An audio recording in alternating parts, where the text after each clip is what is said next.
ദുആ ചെയ്യുന്ന സന്ദർഭത്തിൽ നാം ശ്രദ്ധിക്കേണ്ട ഒരുപാട് കാര്യങ്ങളുണ്ട്.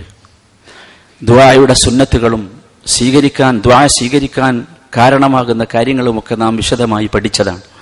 അതോടൊപ്പം ഒരിക്കലും നമ്മുടെ ദുആ ചെയ്യുന്ന സന്ദർഭത്തിൽ വരാൻ പാടില്ലാത്ത ചില കാര്യങ്ങൾ അത് നാം വളരെ കൃത്യമായി ശ്രദ്ധിക്കണം.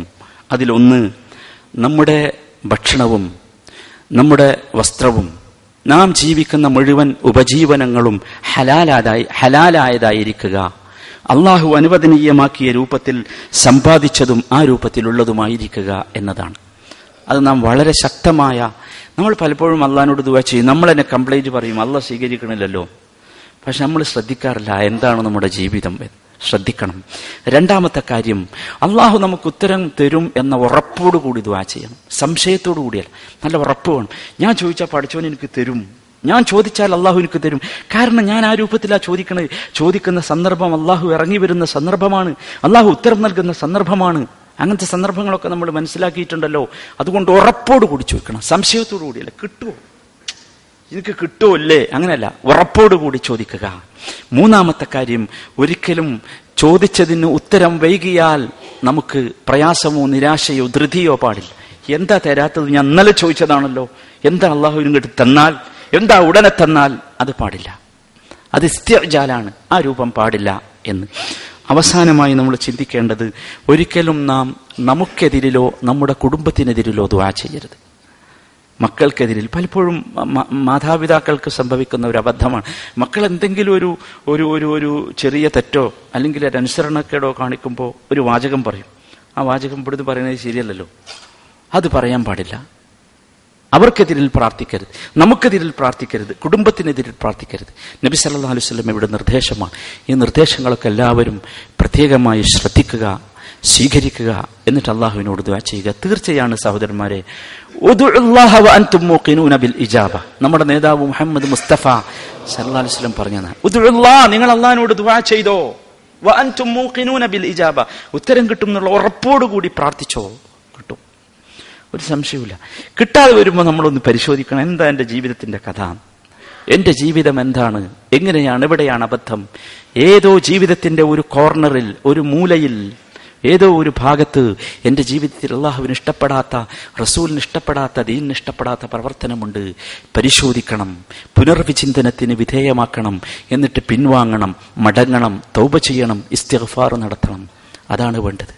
ഇങ്ങനെ അള്ളാഹു സുബ്ഹാനഹു വ തആലയിൽ അഭയം പ്രാപിച്ച്, അള്ളാഹുവിൽ നമ്മെ ഏൽപ്പിച്ച് തവക്കുലാക്കി അള്ളാഹുവിനോട് പ്രാർത്ഥിച്ച് കഴിഞ്ഞുകൂടാനുള്ള ഒരു മനസ്സിന്റെ ഉടമയാവുക. അള്ളാഹു അതിന് നമുക്ക് തൗഫീഖ് നൽകുമാറാകട്ടെ. എന്ത് വിഷയത്തിനും നമ്മൾ അള്ളാഹുവിനോട് പ്രാർത്ഥിക്കണം. ഒരുപാട് സഹോദരങ്ങൾ നമ്മളോട് ദുആ ചെയ്യാൻ വേണ്ടി വസിയത്ത് ചെയ്തിട്ടുണ്ട്. നമ്മളോടൊക്കെ സാധാരണ ആൾക്കാർ പറയാറുണ്ട്, നമ്മളൊക്കെ ദുആ ചെയ്യണം. കാരണം വല്ലാത്ത ഒരു വാചകം നബി സല്ലല്ലാഹു അലൈഹി വസല്ലം പറഞ്ഞു തന്നിട്ടുണ്ട്. നിങ്ങളറിയാത്ത ഒരു സഹോദരന് വേണ്ടി ദുആ ചെയ്യുമ്പോൾ നിങ്ങളുടെ പിന്നിൽ ഒരു മലക്ക് വന്നിരിക്കുന്നുണ്ട് എന്നാ.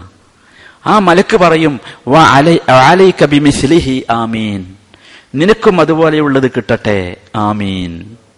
സുബ്ഹാനല്ലാഹ്. ആലോചിച്ച് നോക്കൂ, ഒരാൾക്ക് വേണ്ടി നമ്മൾ ദുആ ചെയ്താൽ അതിന് നമുക്ക് കിട്ടുന്ന പ്രതിഫലം. അള്ളാഹുവിന്റെ മലക്കുകൾ നമുക്ക് നമ്മുടെ പിന്നിൽ വന്ന് നിന്ന് നമുക്ക് വേണ്ടി പ്രാർത്ഥിക്കുക.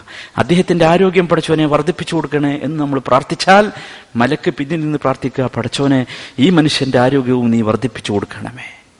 നമ്മൾ പ്രാർത്ഥിച്ചതിന് പകരം നമുക്ക് കിട്ടുന്ന സമ്മാനം മലക്കുകൾ നമുക്ക് വേണ്ടി പ്രാർത്ഥിക്കുന്നു. നമ്മളെല്ലാവരും അത് ശ്രദ്ധിക്കണം. നമ്മുടെ ഒരു സഹോദരൻ, നാട്ടിലേക്ക് പോയ ഒരു സഹോദരൻ, അദ്ദേഹം തിരിച്ചു വരാനിരിക്കെയായിരുന്നു. അദ്ദേഹത്തിന്റെ 2 വയസ്സായ കുട്ടിക്ക് പെട്ടെന്ന് പനി വന്ന് പരിശോധിച്ചു നോക്കുമ്പോൾ ബ്ലഡ് ക്യാൻസറാണ്. വളരെ അടുത്ത 1 മാസം മുമ്പ് നാട്ടിൽ പോയ നമ്മുടെ കൂട്ടത്തിലുള്ള ഒരു സഹോദരൻ. ഭയാനകമാണ് കഥ, നിങ്ങൾക്കറിയാം.